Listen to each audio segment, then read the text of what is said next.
दोस्तों,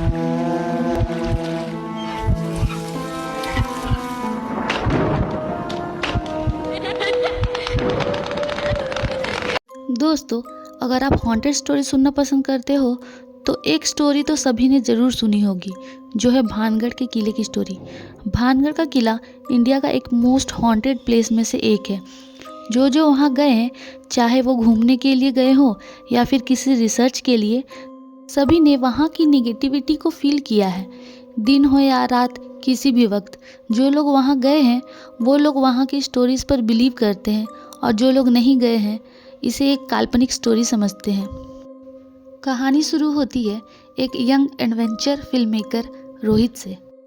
रोहित भी भानगढ़ के किले की स्टोरी को सिर्फ एक काल्पनिक स्टोरी समझता था। रोहित ने भानगढ़ के किले पर एक डॉक्यूमेंट्री बनाने का फैसला किया। वो अपने साथ अपने 3 दोस्त अलीशा, समीर और कविता को भी ले गया। उनका प्लान था कि वो दिन में वहाँ शूटिंग करेंगे और रात में किले के अंदर ही रुकेंगे, ताकि वो वहाँ के अजीब चीज़ों को रिकॉर्ड कर सकें। पहली रात जब वो किले के अंदर थे, एक अजीब सी खामोशी छा गई।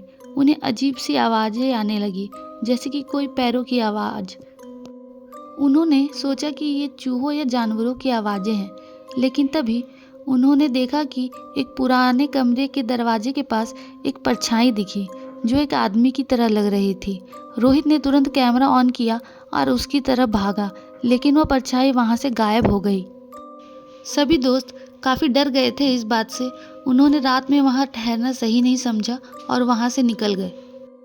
अगले दिन उन्होंने किले की कहानी के बारे में पता किया। उन्हें पता चला कि सदियों पहले एक तांत्रिक सिंघानिया भानगढ़ की खूबसूरत राजकुमारी रानी रत्नावती से मोहब्बत करने लगा था। उसने रानी को अपने वश में करने के लिए उनके ऊपर काला जादू टोना टोटका किया। रानी को जब इसके बारे में पता चला तो उसने तांत्रिक को मरवा दिया, लेकिन मरने से पहले उसने किले को एक श्राप दिया था कि यहाँ कोई नहीं रह पाएगा और जो भी यहाँ आएगा वो वापस नहीं जा पाएगा। ये कहानी सुनकर उन लोगों का डर और बढ़ गया, लेकिन रोहित ने सोचा कि ये सिर्फ एक कहानी ही है। दूसरी रात जब वो किले के अंदर थे, एक अजीब सी चीज़ हुई। अलीशा ने अचानक से आंखें बंद कर ली और कुछ अजीबोगरीब बातें करने लगी, जैसे कि वो किसी और ही दुनिया में हो। उसकी आवाज़ अचानक से बदल गई और वो बोली, मैं हूँ तांत्रिक सिंघानिया और मैं तुम लोगों को नहीं छोड़ूंगा। इतना सुनते ही सभी लोग काफ़ी डर गए। सभी अलीशा को बाहर लाने की कोशिश करने लगे। तभी अलीशा बहुत ही अजीब तरीके से और अलग ही आवाज़ में ज़ोर ज़ोर से हंसने लगी। सभी ने उसे छोड़ दिया और हंसते हंसते हवा में उड़ने लगी, और अचानक से हंसी रोने में बदल गई और कहने लगी, दोस्तों मुझे बचा लो इससे, ये मुझे मार देगा। सभी इसे देखकर बहुत डर गए थे और हाथ जोड़कर बोलने लगे कि हम चले जाएंगे यहाँ से, प्लीज़ प्लीज़ प्लीज़ इसे छोड़ दो, हम सभी यहाँ कभी नहीं आएंगे। तभी अलीशा की रोने की आवाज़ फिर से हंसी में बदल गई और फिर अलीशा की एक ज़ोर से चिल्लाने की आवाज़ आई और वो हवा में ही कस के दीवार से जाके टकरा गई और नीचे गिर गई। ऐसा लगा उसे किसी ने धक्का मारा हो।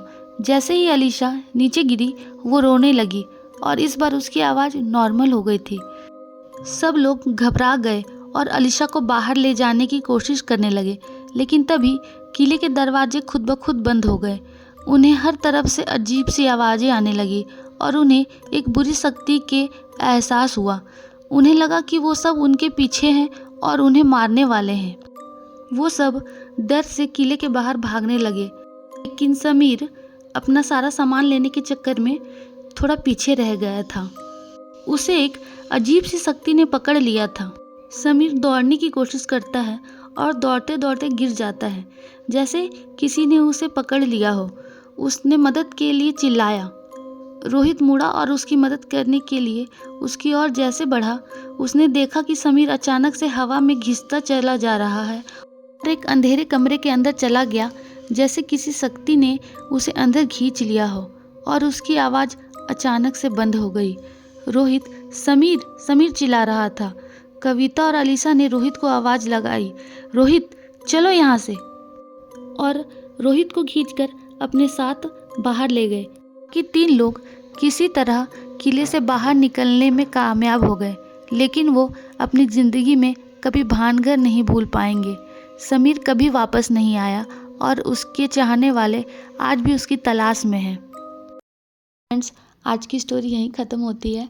आप लोग कमेंट में ज़रूर बताना कि आपको ये स्टोरी कैसी लगी, और आप लोग चाहो तो अपनी स्टोरी भी मुझे बता सकते हो मेरे इंस्टाग्राम अकाउंट पे। मैं अभी यहाँ पे डाल दूँगी, आप वहाँ पे जाके फॉलो भी कर सकते हो और मुझे अपनी स्टोरी डीएम भी कर सकते हो, ताकि मैं आपकी स्टोरी लोगों को सुना सकूँ।